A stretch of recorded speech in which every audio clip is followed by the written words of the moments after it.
श्रीमद् भगवद गीता सांख्य योग अध्याय 2 श्लोक क्रमांक 25।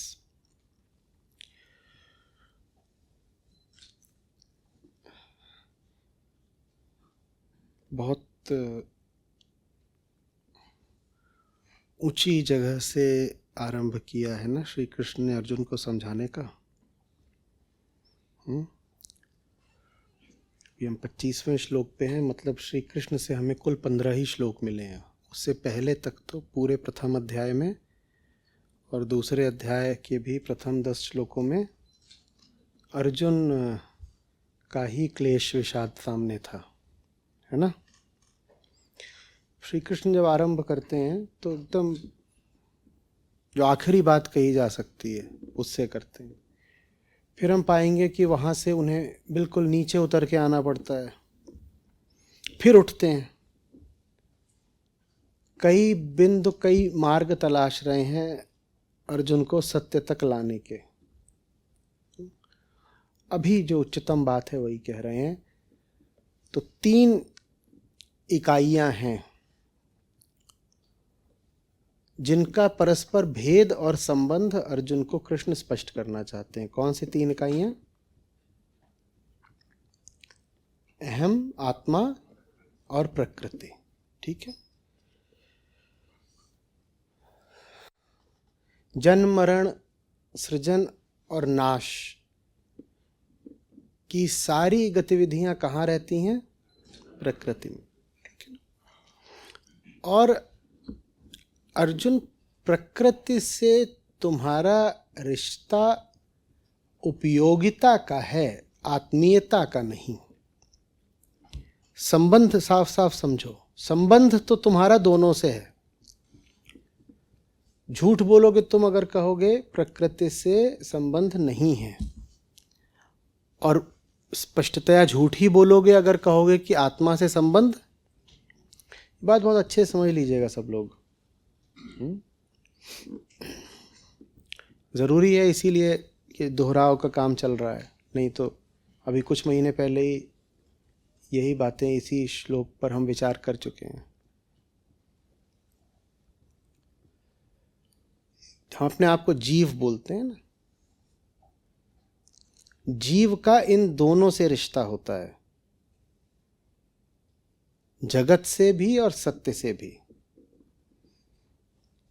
और मूर्ख होते हैं जो दोनों में से किसी भी रिश्ते को ठुकराना चाहते हैं। जो बड़े आध्यात्मिक सूरमा बनते हैं वो कहते हैं जगत तो कुछ है ही नहीं, जगत को मैं ठुकरा दूंगा। वो आप नहीं कर सकते। ये सारी बातें आपसे माने देहधारी से कही जा रही हैं। देहधारी जगत को नहीं ठुकरा सकता। और मूर्ख होते हैं वो भी जो कहते हैं जगत ही सब कुछ है, आत्मा का क्या है, न दिखती न पकड़ में आती, उससे मुझे लेना देना नहीं। हमें दोनों से रिश्ता रखना है, जगत से भी और सत से भी। जगत से क्या रिश्ता है? अभी कहा था उपयोगिता का।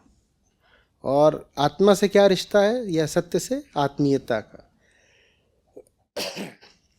एक से रिश्ता जन्म का है और एक से रिश्ता प्रेम का है। अब समझ में आ रहा है कि संत क्यों बार बार बोलते हैं?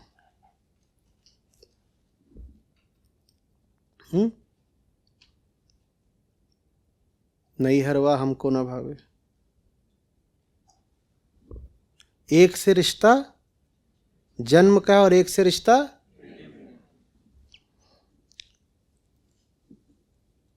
तो संतों की दृष्टि में पिता का जो घर है वो किसका प्रतीक बन जाता है? प्रकृति का, क्योंकि वहीं से तो जन्मे हो। और संतों की दृष्टि में परमात्मा का घर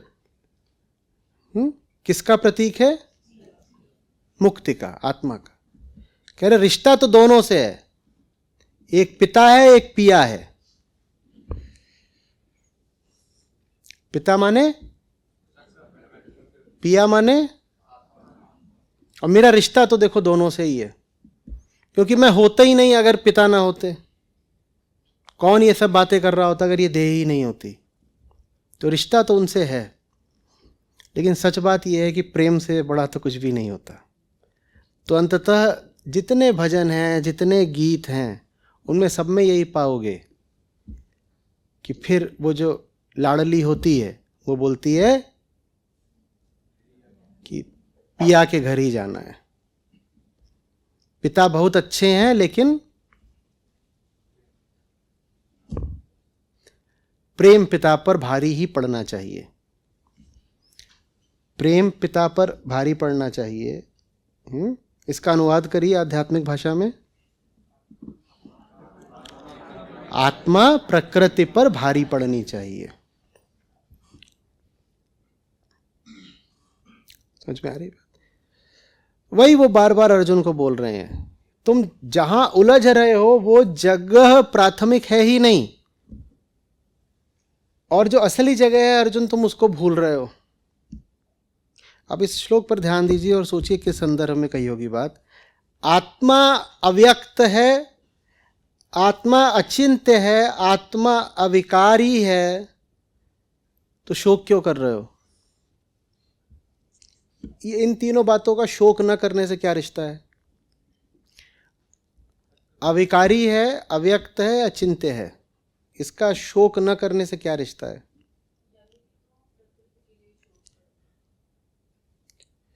तुम जिनके लिए शोक कर रहे हो उनसे तुम्हारा आत्यंतिक रिश्ता है ही नहीं। तुम ऐसी चीज के लिए रो रहे हो जो तुम्हारी है ही नहीं, जो तुम्हारे लिए बहुत महत्वपूर्ण है ही नहीं। और जो महत्वपूर्ण है उसके बारे में आगे कहते हैं कि ये जो आत्मा है ये कभी मर सकती ही नहीं है, तो कैसे शोक कर लोगे इसके लिए? आत्मा के लिए शोक करा ही नहीं जा सकता, कोई तर्क नहीं है, क्योंकि आत्मा मरी नहीं कभी। जो मरे उनसे तुम्हारा प्राथमिक नाता नहीं है, तो उनके लिए शोक नहीं कर सकते। तो कुल मिला जुला करके शोक तो किसी के लिए नहीं कर सकते ना। शोक तो दोनों में से किसी के लिए भी नहीं कर सकते। आत्मा के लिए क्यों नहीं कर सकते? अरे वो मरी ही नहीं तो शोक कैसे करें? और जो मरे उनके लिए शोक क्यों नहीं कर सकते? क्योंकि उनसे हमारा प्राथमिक रिश्ता ही नहीं है, प्रकृति से प्राथमिक रिश्ता ही नहीं है। दूसरी बात, प्रकृति में तो ये एक क्रम है जो चल रहा है, और वो क्रम निर्वैयक्तिक है अर्जुन। उसका ऐसा नहीं कि तुमसे कोई संबंध है, वो तो एक धार है जो बहनी ही है। तुम उसे देख रहे हो चाहे नहीं देख रहे हो, तुम उसमें नहा रहे हो चाहे नहीं नहा रहे हो, तुम उससे कोई रिश्ता बना रहे हो चाहे नहीं बना रहे हो, एक धार है जो बहनी है। कहीं जन्म हो रहा है, कहीं मृत्यु हो रही है, वो तो प्रकृति का खेल है, उसमें क्या शोक करोगे? साथ ही साथ कहते हैं, और अगर तुम आत्मा को सदा उत्पन्न और सदा मरणशील समझते हो तो भी अर्जुन इसके लिए तुम्हें शोक नहीं करना चाहिए। ये क्या बात बोली, थोड़ी रोचक लग रही है कि अगर तुम आत्मा को सदा उत्पन्न और सदा मरणशील समझते हो तो भी नहीं शोक करना चाहिए। ये क्या बात है?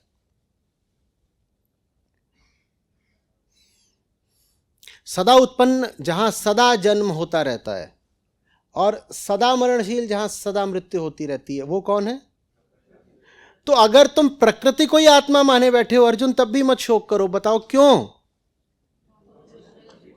क्योंकि वहां तो अगर मृत्यु है तो तत्काल शोक तुम कर किसके लिए रहे हो?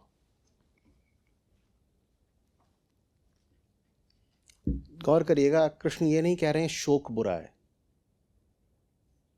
जब शोक आप पर छाने लगे तो पूछना अपने आप से है वही जो वेदांत का मूल प्रश्न है, किसके लिए? किसके लिए शोक कर रहे हो? जितना इस प्रश्न में बैठते जाएंगे उतना शोक मिटता जाएगा। किसके लिए कर रहे हो? कौन है तुम? कौन हो? क्योंकि तीन है ना यहां पर। बात सिर्फ ये नहीं है कि प्रकृति के लिए शोक कर रहे हो, बात ये भी है कि प्रकृति से तुम्हारा रिश्ता क्या है। तुम कौन हो और वो कौन है जिसके लिए शोक कर रहे हो? इस प्रश्न में जितना जाते जाते हैं शोक उतना हटता जाता है।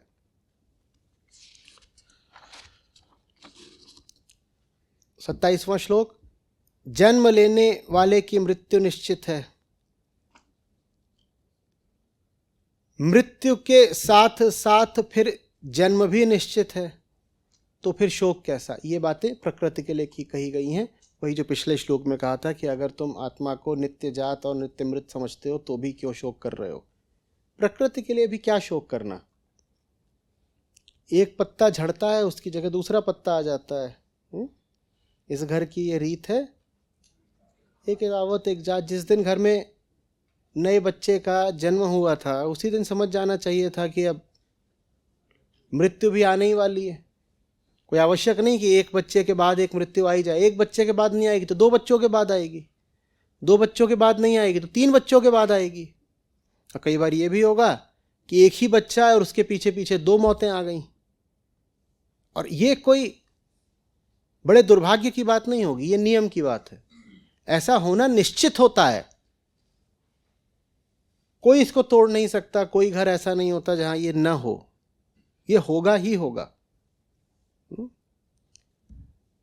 माँ बाप को बच्चा होता है, बच्चे का आना एक तरीके से माँ बाप के मृत्यु की ओर बढ़ते कदमों की पदचाप ही तो है। बच्चा जितना बड़ा होता जा रहा है, माँ बाप मौत के उतने नजदीक जा रहे हैं। हाँ या ना।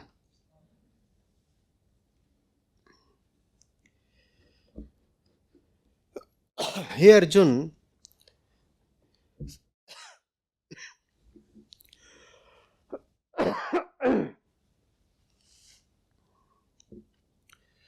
अर्जुन, सब शरीर, सब जीव सृष्टि के आरंभ में तो अव्यक्त ही थे। इस काल में, इस स्थिति में वो व्यक्त प्रतीत होते हैं, और फिर प्रलय आएगी, विनाश, और वो फिर अव्यक्त हो जाएंगे। ये एक प्रक्रिया है, निर्वैयक्तिक प्रक्रिया। ये तुम पर न आश्रित है न तुमसे संबंधित है, तो तुम क्यों शोक कर रहे हो। ये चीज ऐसी नहीं है जो तुम्हारे साथ हो रही है, ये चीज ऐसी है जो सिर्फ हो रही है। अंतर समझ रहे हैं। मैं चूंकि अपने आप को महत्वपूर्ण मानता हूं तो कुछ भी हो रहा हो मैं कह देता हूं मेरे साथ हो। साहब आपके साथ नहीं हो रहा हो, तो बस हो रहा है। क्या है?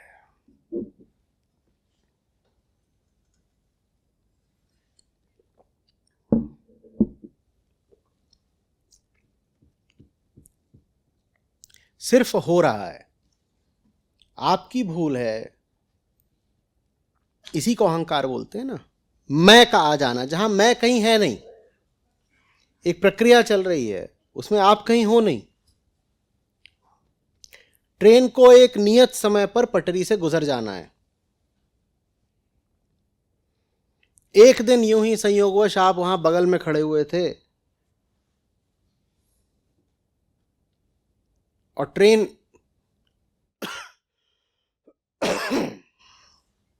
ट्रेन गुजरी और उसकी बहुत सारी धूल आके आपके ऊपर पड़ गई और आप गुस्से से भरे हुए हो। ये पिशाचिनी है, ट्रेन थोड़ी है। ये मेरे प्रति दुर्भावना से प्रेरित होकर के इस समय यहां से गुजरी है ताकि मुझ पर धूल उड़ेल सके। भाई वो एक प्रक्रिया है जिसका आपसे कोई लेना देना है ही नहीं। और ऐसे लोग सभी के लिए दुख का कारण बनते हैं जो ऐसी चीजों को व्यक्तिगत मान लेते हैं जो व्यक्तिगत होती ही नहीं। उन्हें सब कुछ पर्सनल ही लगता है। आपने देखा है, कई बार होगा, आप 3-4 दोस्तों के साथ बैठे हैं और आपने यूं ही कोई बात कह दी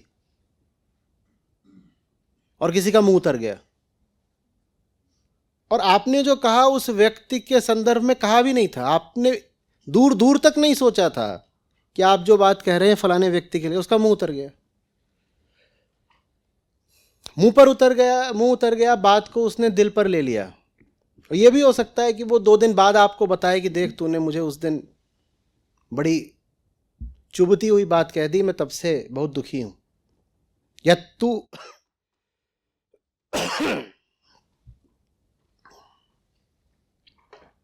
या कि तू बहुत गलत आदमी है, तूने मुझे उस दिन ऐसी बात कही।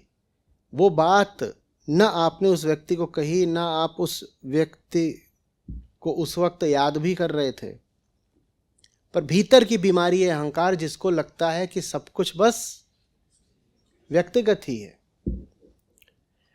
ऐसों के लिए श्री कृष्ण के ये वचन बड़े अनमोल हैं।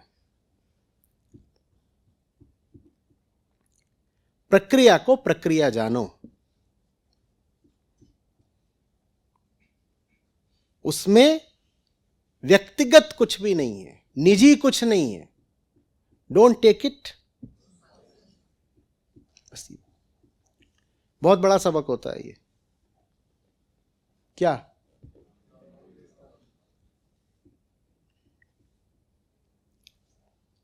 यहां तक कि इस पर्सन के साथ भी जो हो जाए उसको भी पर्सनली नहीं लेना है। दूसरे पर्सन के साथ जो हो रहा है वो तो चलो ठीक है, इस व्यक्ति इस जीव के साथ भी जो हो जाए उसको भी मत मानो कि मेरे साथ हुआ। दूसरों के साथ जो हो गया, बाहर कहीं कुछ हो गया, उसको तो नहीं ही लेना है व्यक्तिगत तौर पर। स्वयं अपने साथ भी जो हो जाए उसको भी नहीं मानना कि मेरे साथ हुआ है, आपके साथ नहीं हुआ है। बस अच्छे से स्वयं को दोहरा लीजिए, कुछ भी हुआ मेरे साथ नहीं हुआ है। बस छोटी सी चीज ले लीजिए, कोविड इन्फेक्शन आपके साथ हुआ था क्या? वो जो इतना बड़ा आंकड़ा था जो रोज आता था कि इतने लोगों को हुआ है, उसको देख के आपको समझ में आ जाना चाहिए कि उसमें कुछ भी व्यक्तिगत है ही नहीं। हाँ, चूंकि हमारे शरीर से तादाद में है तो हमें लगता है कि हमारे साथ हुआ है। नहीं, आपके साथ वायरस की नजर से देखिए तो आप उसके लिए बस एक और शरीर है। वो अपने लिए लगातार शरीर तलाश रहा था अपनी जिंदगी के लिए, उसे भी तो बचना है। एक और आपका भी शरीर मिल गया, वहां भी घुस गया।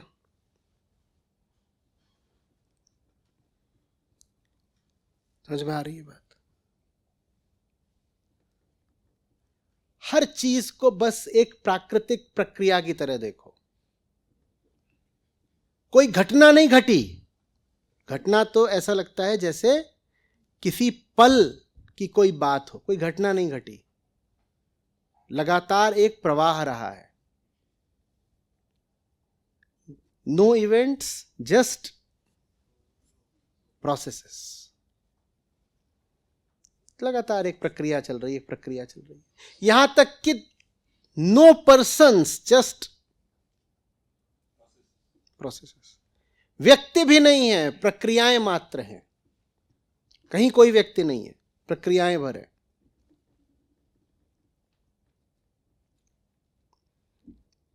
इसीलिए तो पूरे अस्तित्व की तुलना बार बार जानने वालों ने एक नदी से करी है।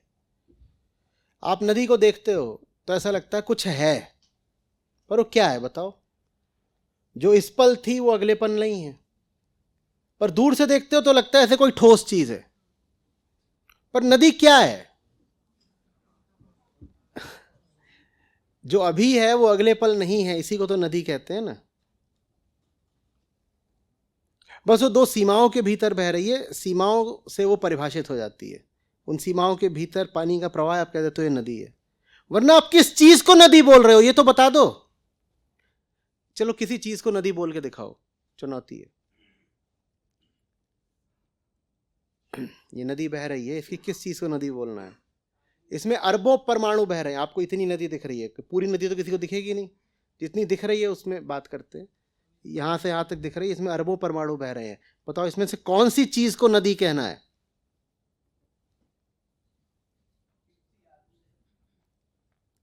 किस परमाणु को, किस लहर को, किस बूंद को नदी कहना है?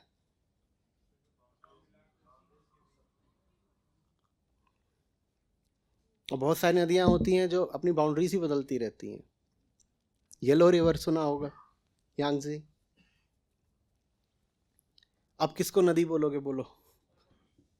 वो परमाणु जो कह रहे हो नदी, वो तो बह गया, वो जो पूरा समूह था वो भी बह गया।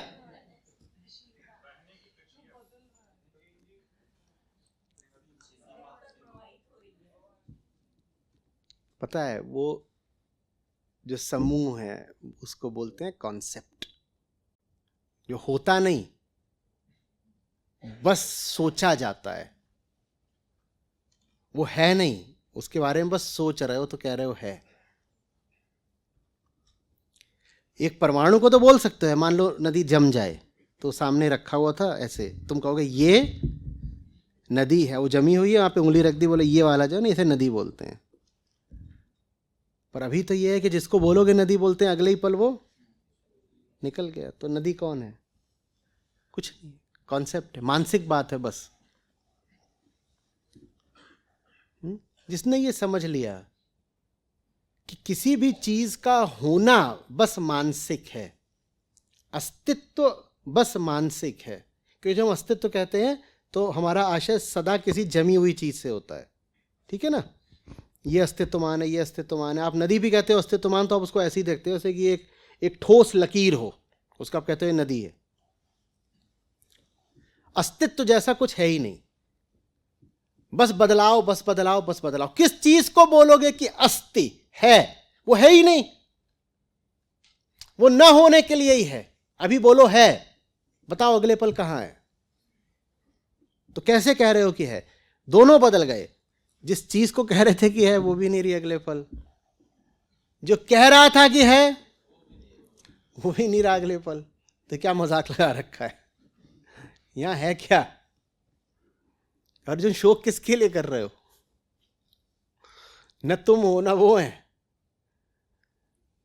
एक प्रक्रिया भर है, उस प्रक्रिया में देखो कि तुम्हारे लिए सार्थकता बस उपयोग की है। तुम्हारा उस प्रक्रिया से रिश्ता बस और बस उपयोग का होना चाहिए। तो अब नदी से उपयोग की बात क्या है? छोड़ो शोक वगैरह करना, प्यास लगी है पी लो। प्रकृति से यही रिश्ता है। इस जिद में मत पड़ो कि वो मेरा पसंदीदा परमाणु है, मैं तो उसी को पीता हूं। छोड़ो, मंजिल याद रखो अपनी। तुम्हें पहाड़ के ऊपर जाना है, नीचे ये नदी बह रही है, पानी पियो, ऊपर चढ़ो। ये प्रकृति से सही संबंध है। किस मंजिल की बात हो रही है? प्रकृति से रिश्ता उपयोगिता का, और मंजिल से रिश्ता आत्मीयता का।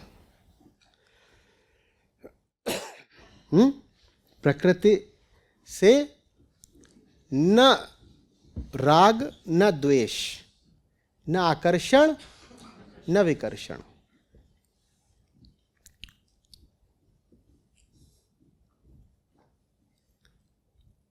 न तो यही कह दिया कि नफरत है, इसको नष्ट कर देंगे, न यही कह दिया कि सुख बहुत मिलता है इससे तो इसका उपभोग कर डालेंगे।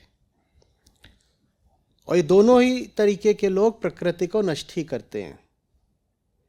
जिन्हें प्रकृति से बहुत सुख मिलने लगता है वो प्रकृति को खा जाते हैं ना। बिल्कुल, कोई प्राकृतिक चीज बताइए जिससे इंसान को बहुत सुख मिलता हो, तो खा जाओगे सोने को। और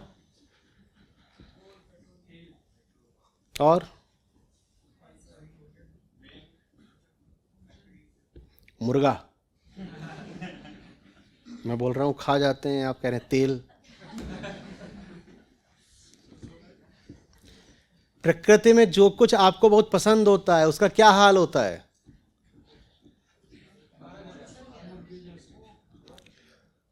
कोई बहुत सुंदर जगह हो पर्वतों पे, बहुत सुंदर साफ सौम्य, वो आपको पसंद आ गई और वो बन गई एक पर्यटन स्थल। अब उसका क्या होगा? बर्बाद हो जाएगी ना।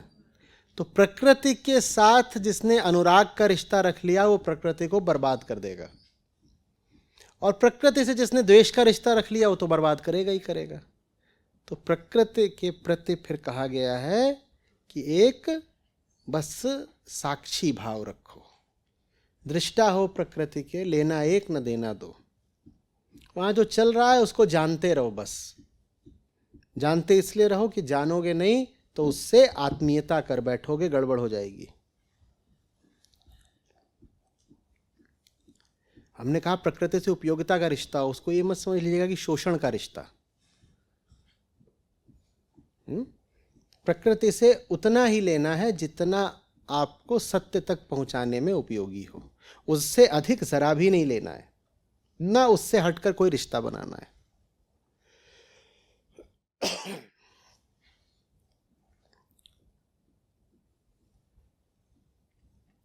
खाना कितना खाना है?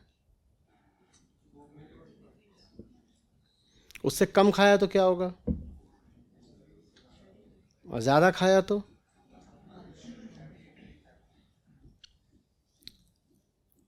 प्रेम खाने से होगा या खाने से जो ऊर्जा मिलती है वो जिसके लिए समर्पित है उससे होगा? तो ये जो सामान्य जीवन की छोटी छोटी बातें होती हैं, गीता अगर स्पष्ट हो तो वो भी स्पष्ट होने लगती हैं। जीवन में भोजन का स्थान क्या है? आत्मीयता का रिश्ता नहीं कि फूडी हूं मैं।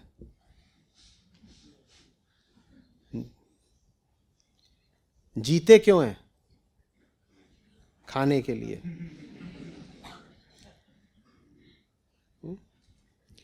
इसका अर्थ ये नहीं है कि खाना चाहिए जीने के लिए ना,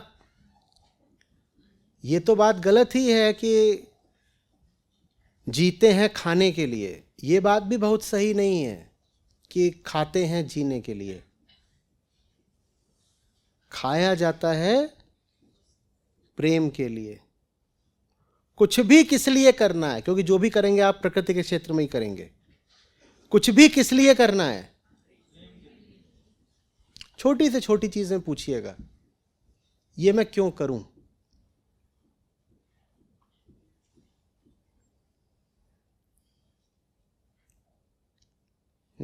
बस कर ही जा रहा हूं ताकि चक्की चलती रहे, या कुछ और भी मिल रहा है इससे?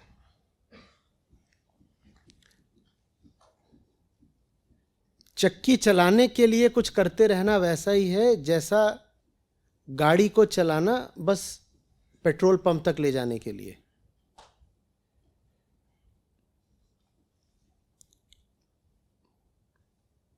गाड़ी पेट्रोल पंप तक जाने के लिए होती है, मंजिल तक जाने के लिए?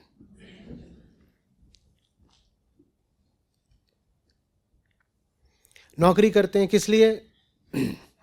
ताकि घर चलता रहे, खाना पीना चलता रहे, थोड़ी व्यवस्था बनी रहे।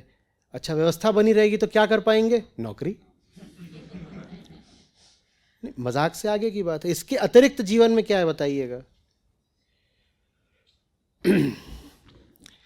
आप नौकरी में लगाते हैं, कुल मिलाकर के तैयार होना, ट्रैफिक में फंसना, ये सब कुल मिलाकर के 12-14 घंटे दिन के। ठीक बोल रहा हूं? एंड टू एंड पकड़िएगा कि जिस क्षण से आप अपने बाकी सब काम छोड़ देते हैं क्योंकि आपको दफ्तर जाना है, उस क्षण से उस क्षण तक, जब तक आप वापस आकर कपड़े वपड़े उतार कर फिर से नौकरी से मानसिक रूप से बिल्कुल अलग नहीं हो गए, ये कम से कम 14 घंटे का अंतराल होता है। भले ही दफ्तर में आप 8 ही घंटे बैठे हो, पर वो मन आपका 14 घंटे घेरता है, तो आप 14 घंटे नौकरी में फंसे हो। ठीक है, 14 घंटे नौकरी करी, उसके बाद घर आए, खाए, सो गए। किस लिए? ताकि फट से नौकरी में जा सको। गीता पढ़ी नहीं ना, जानते ही नहीं कि प्रकृति से सही रिश्ता क्या है।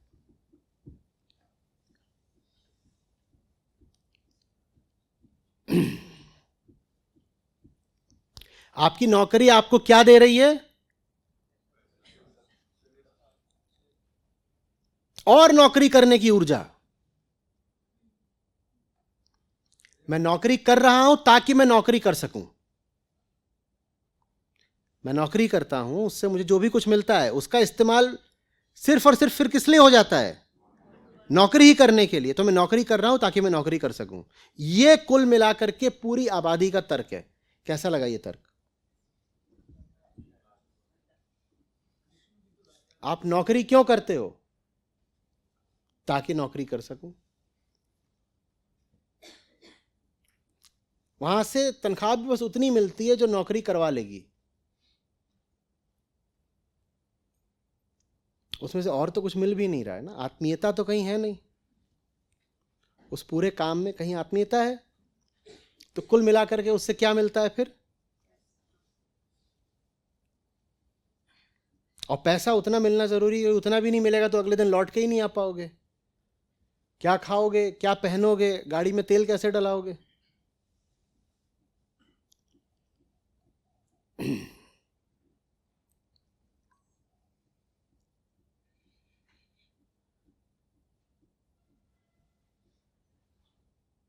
ये चीज कहलाती है फिर कालातीत ज्ञान। जो कि तब भी प्रासंगिक था, आज भी है, बस आज उसको आज की भाषा में व्यक्त करना पड़ता है।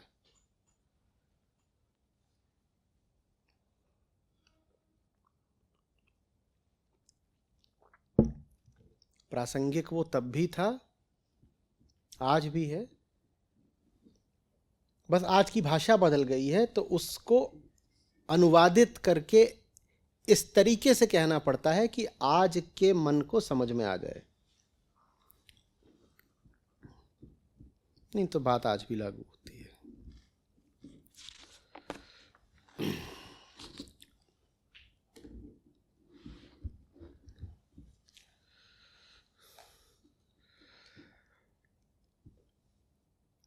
किसी तरीके से कृष्ण का प्रयास है कि अर्जुन की निगाह उधर को छोड़ के इधर को हो जाए। उधर क्या है, इधर क्या है?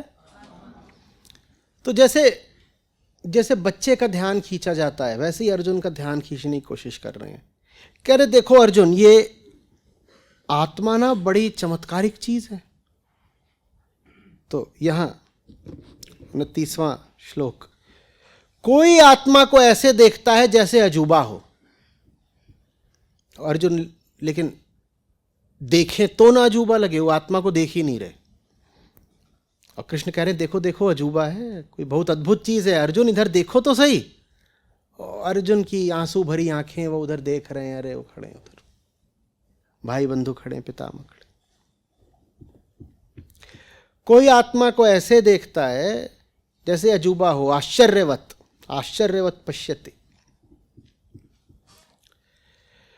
और फिर कोई उसे बताता भी ऐसा ही है जैसे बड़ी अलौकिक चीज हो। और जब कोई बताता है तो कोई ऐसे सुनता है, अरे वाह तुमने तो बड़ी अद्भुत बात बता दी। और फिर बहुत कहकर बहुत सुनकर भी आत्मा को जाना नहीं जा सकता। तो माने जो एकदम रोचक से रोचक तरीका हो सकता है अर्जुन का ध्यान खींचने का, वैसे अर्जुन को आत्मा की बात बता रहे हैं कृष्ण कि अर्जुन का मोह भंग तो हो थोड़ा। अर्जुन का मोह भंग हो नहीं रहा।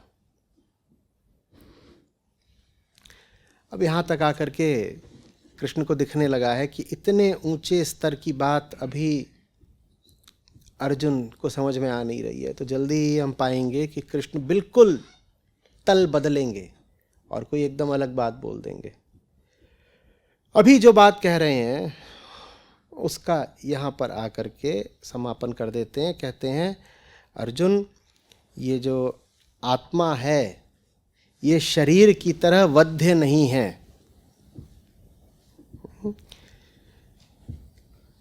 चेतना जहां तक शरीर से संबंधित है नष्ट हो जाती है, लेकिन चेतना का जो शिखर है आत्मा, वो शरीर के नष्ट होने पर भी नष्ट नहीं होता। अतः तुम शोक मत करो। प्राणी क्या मूल्य आत्मा से है, प्राणी का पूरा मूल्य आत्मा से है। और आत्मा नष्ट होगी नहीं, प्राणी नष्ट हो जाएगा, तो बताओ शोक कितना करना है। आपके पास एक डब्बा हो, उसमें हीरा रखा हो, डब्बा इतना बड़ा, हीरा एकदम छोटा सा, इतना सा, आग लग गई, डब्बा जल गया, कितना शोक करें?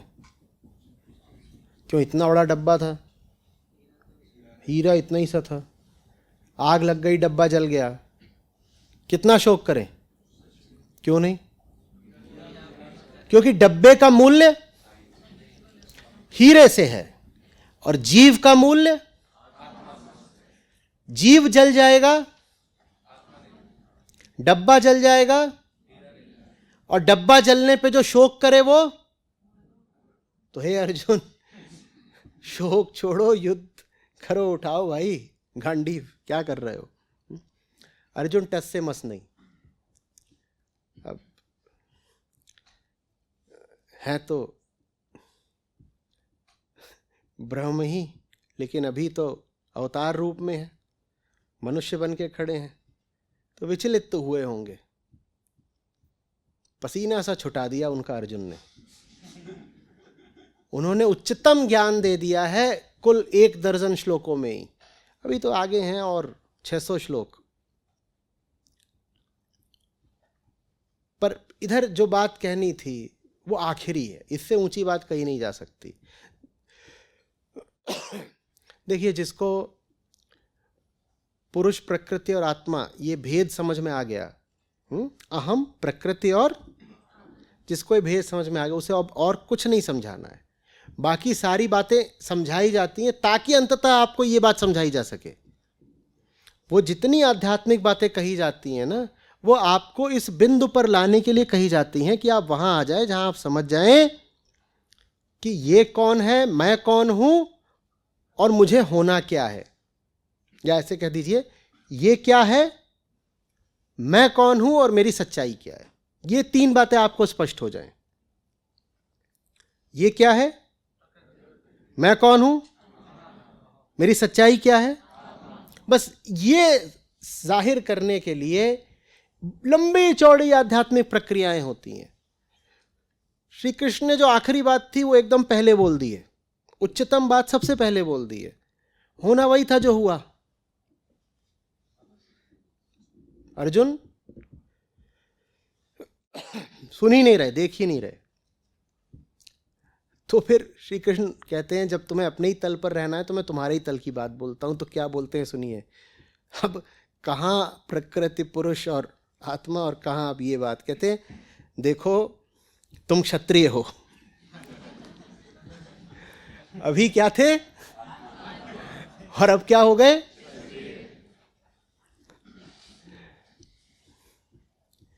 अवतारों को भी विवश होना पड़ता है।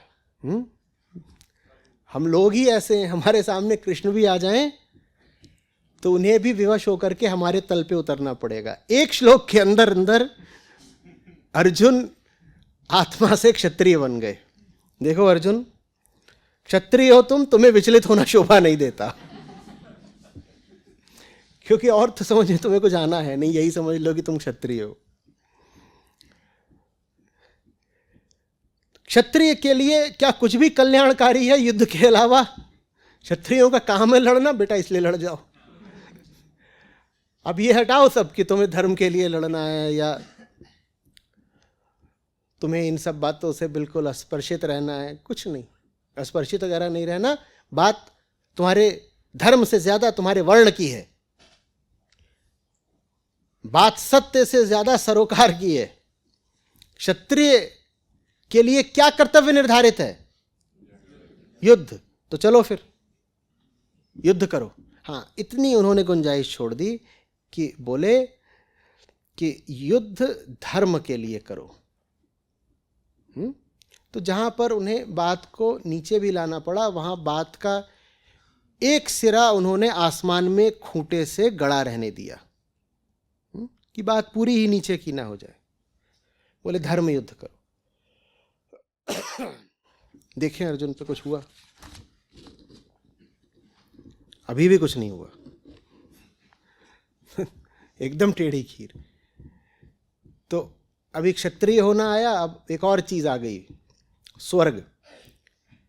बोले देखो ये जो युद्ध है ये तो खुले स्वर्ग द्वार की तरह है, और तुमको बताया गया है ना तुम्हारी शिक्षा में, संस्कारों में, कि जीवन है ही इसीलिए ताकि मरने के बाद तुम्हारी जीवात्मा जाके स्वर्ग में सुख लूटे। तो अरे इस तरह का जो मौका होता है वो खुले स्वर्ग द्वार की तरह होता है। स्वर्ग के द्वार खुले, बस प्रवेश कर जाओ। प्रवेश कैसे करना है? युद्ध करके। और जो क्षत्रियों में भी बड़े भाग्यवान होते हैं उनको ऐसा अवसर मिलता है, अभी ललचाया जा रहा है। समझाया तो जा नहीं सका, तो अब क्या करें कृष्ण, हम हैं ही ऐसे। और भूलिएगा नहीं कि ये बेबसी आ रही है जो सबसे बड़ा सुपात्र था उसके सामने, और किसी ऐरे गहरे से गीता कहनी शुरू कर दी होती तब न जाने कितनी अड़चने आती। जो सबसे योग्य था उसके सामने भी इतनी बातें बनानी पड़ रही हैं। तो जो अयोग्य थे उनके साथ न जाने क्या करना पड़ता। उनके साथ तो उन्होंने यही करा कि तुम्हें बताएंगे ही नहीं। बोले कृष्ण भी बोले कि मेरे बस की नहीं है तुम्हें समझा पाना।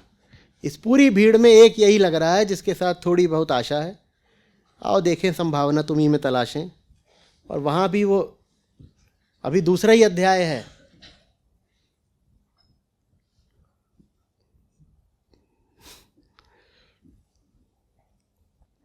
अर्जुन अभी भी नहीं हिले, तो तर्क और आगे बढ़ता है। इतना ही नहीं है, अपने तुम वर्ण धर्म को खो रहे हो, स्वर्ग के खुले द्वार को खो रहे हो, जो तुम्हें सौभाग्य मिला इससे चूक रहे हो, और वो चीज़ भी अब तुम्हें बताता हूँ जो हर आदमी को चाहिए होती है और तुम चूक रहे हो उससे। हाँ, यश। तुम यश से भी तो चूक रहे हो। देखिए इससे हमें किसके बारे में पता चल रहा है कि हमें क्या चाहिए। कृष्ण ज्ञान दे रहे हैं, मुक्ति दे रहे हैं। अर्जुन को मुक्ति, अर्जुन को क्या चाहिए? हाँ, क्षत्रिय बनूं, नाम कमाऊं, स्वर्ग में सुख पाऊं, सौभाग्यवान कहलाऊं, हाँ, सम्मानित हो जाऊं, ये सब चीज़ें चाहिए। तो फिर कभी कभार धर्म के क्षेत्र में मनुष्य के इस केंद्र से भी बात करनी पड़ती है, क्योंकि दूसरा केंद्र बिल्कुल मूक पड़ा हुआ है ना। एक घर के दो दरवाजे हों, आप जिस दरवाजे पर खटखटा रहे हैं उधर कोई सुन ही नहीं रहा, तो आप क्या करते हो? दूसरे दरवाजे को खटखटाते हो ना। वही हो रहा है। लेकिन भूलिएगा नहीं कि औचित्य यही है कि दरवाजा खुले, उसी घर में प्रवेश कर जाएं।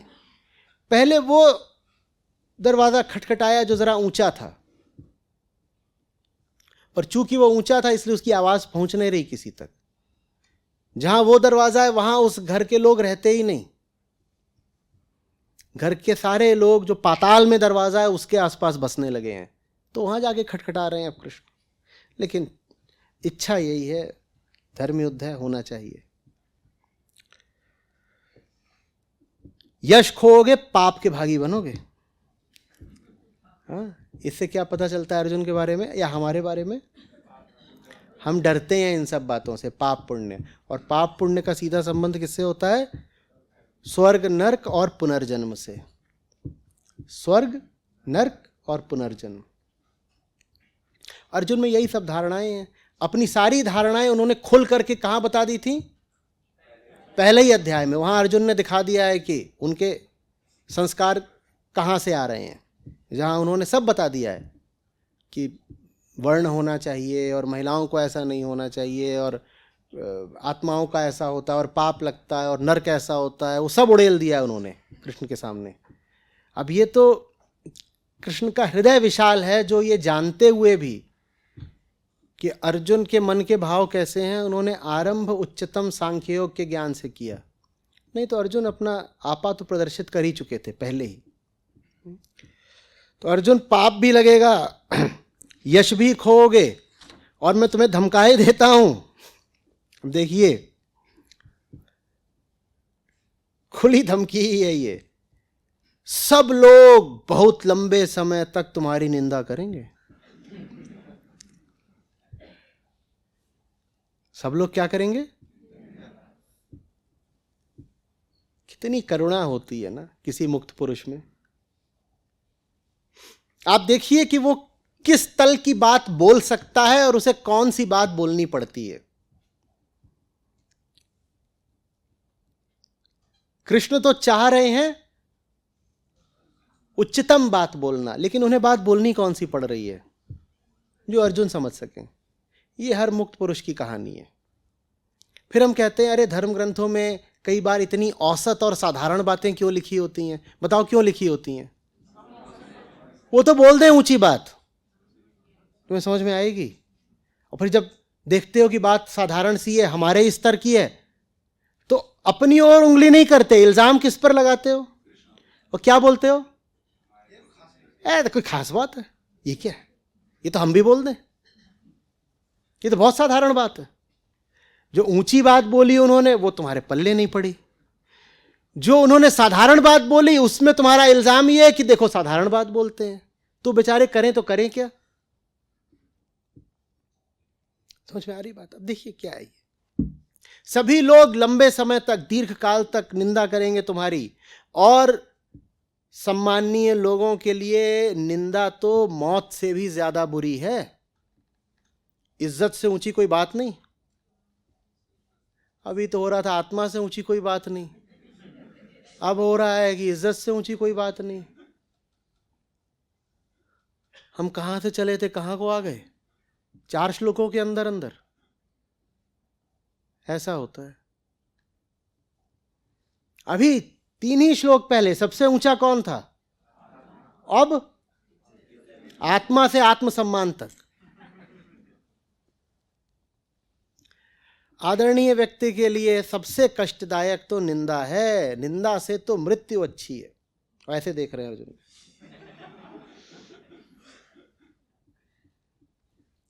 लड़ाई होगी भले ही मर जाओ बेहतर है, पर सोचो इतने लोग मिल करके तुम्हारा अपयश कर रहे होंगे, करेंगे अर्जुन ये भगोड़ा निकला, कायर निकला, और निंदा ही निंदा कर रहे तुम्हारी। किसकी? अरे सर्वश्रेष्ठ धनुर्धर की निंदा हो रही है। अर्जुन ऐसा तो नहीं होने दे सकते ना? अर्जुन हाँ, तो ये सब निंदा करेंगे मेरी? अच्छा अभी बताता हूं।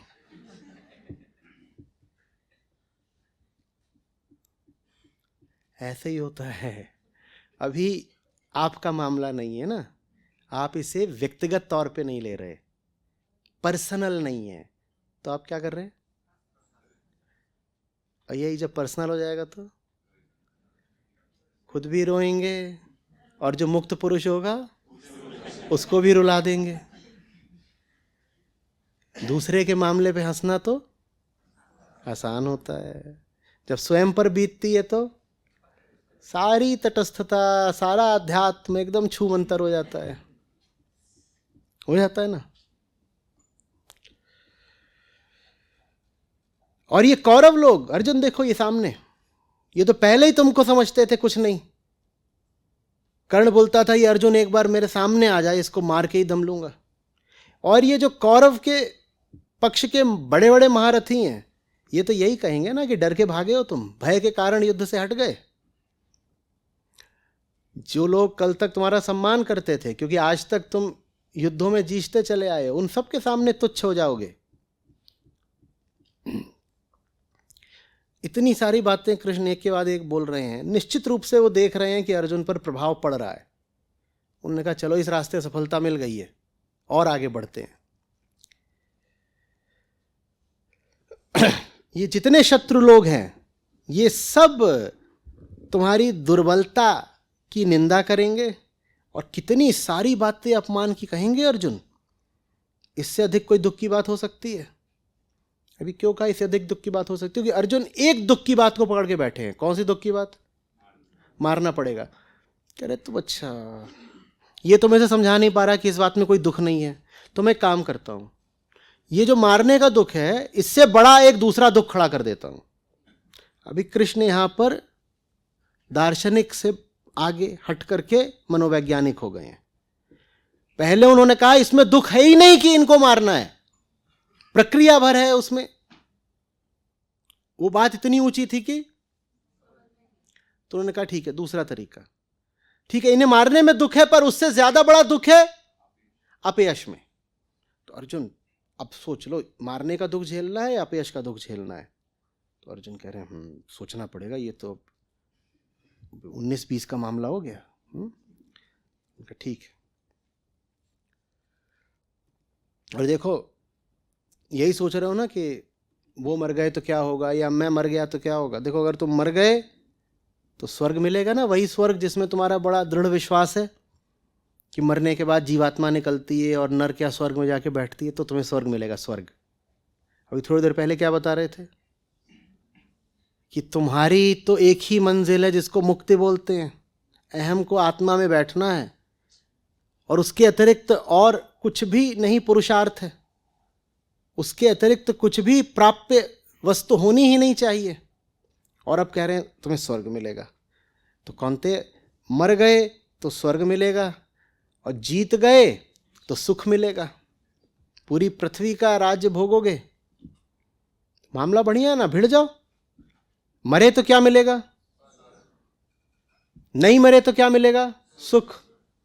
तो दोनों ही और चीज ठीक है, तो फिर सोचना क्या, चलो भिड़ जाओ, चलो खड़े हो जाओ, दृढ़ निश्चय करो और खड़े हो जाओ। आप देख सकते हैं लगभग ऐसे जैसे हाथ का सहारा ही दे दिया होगा अर्जुन की बाह पे, अर्जुन ऐसे खड़े हो, खड़े हो, खड़े हो, खड़े हो। अर्जुन भी अब थोड़े थोड़े तैयार हो रहे लगते हैं। अच्छा, ये बात है क्या है, इतनी आसानी से नहीं तैयार हो जाएंगे, 18 अध्याय लगे हैं।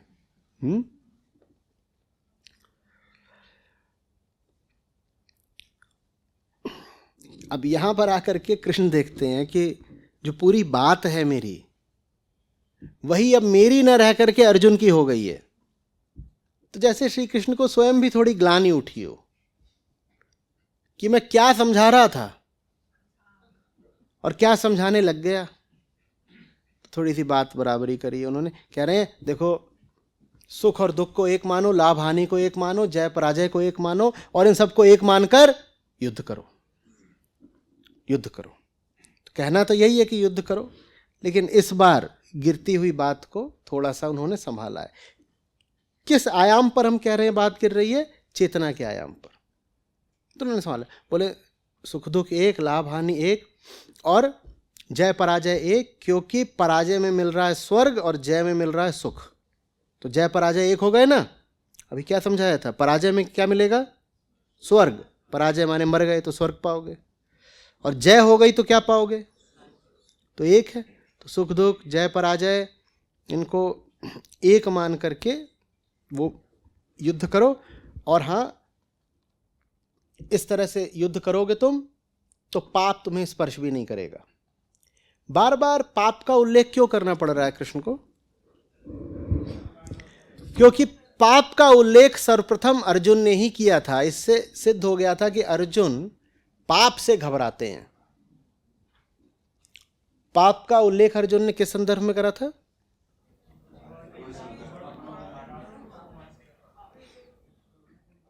सब लोग मर जाएंगे, स्त्रियां दूषित हो जाएंगी, वर्ण संकर पैदा हो जाएंगे, बड़ा पाप लगेगा, और फिर वो सब पितर लोग श्राप वाप भी दे देंगे, ये बड़ा पाप होगा। तो श्री कृष्ण समझ गए हैं कि ये जो व्यक्ति है ये, तो उनका तुम पाप से घबराते हो ना, तो मैं तुम्हें बताता हूं पाप से बचने का रास्ता यही है कि युद्ध करो। नहीं करोगे तो पाप लगेगा। और फिर बोले, पार्थ आत्मज्ञान का उपदेश दे दिया और नहीं दूंगा क्योंकि तुम पर उपयोगी, तो अब मैं तुमको दूसरा उपदेश दूंगा, और वो है कर्मयोग का। और ये जो कर्मयोग का उपदेश है ये बड़ा जबरदस्त होता है। ये तुमने पा लिया तो तुम सब बंधनों से मुक्त हो जाओगे, और धर्म अधर्म की जिस उलझन में फंसे हुए हो उससे आज़ाद हो जाओगे। तो आत्मज्ञान की जितनी बात करनी थी वो यहां पर आकर समाप्त हो जाती है, सीधे सीधे देखें तो असफल हो जाती है। गीता का आरंभ भी किससे है, आत्मज्ञान की बात से, पर अर्जुन उसके लिए अभी आत्मज्ञान की बात समाप्त हो गई। अगर दो टूक कहना है तो असफल हो गई। अब इसके बाद जो है वो निष्काम कर्मयोग की बात होगी, जिसमें किंचित ज्यादा सफलता मिलती है, वो अगली बार लेंगे। अभी इससे प्रश्न बताइए।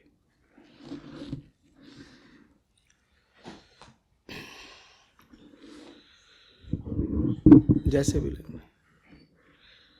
आत्मज्ञान की बात आप लोगों को भी तो विफल नहीं जानी है कहीं। मैं भी बैठ करके आत्मज्ञान आत्मज्ञान ही करता रहता हूँ।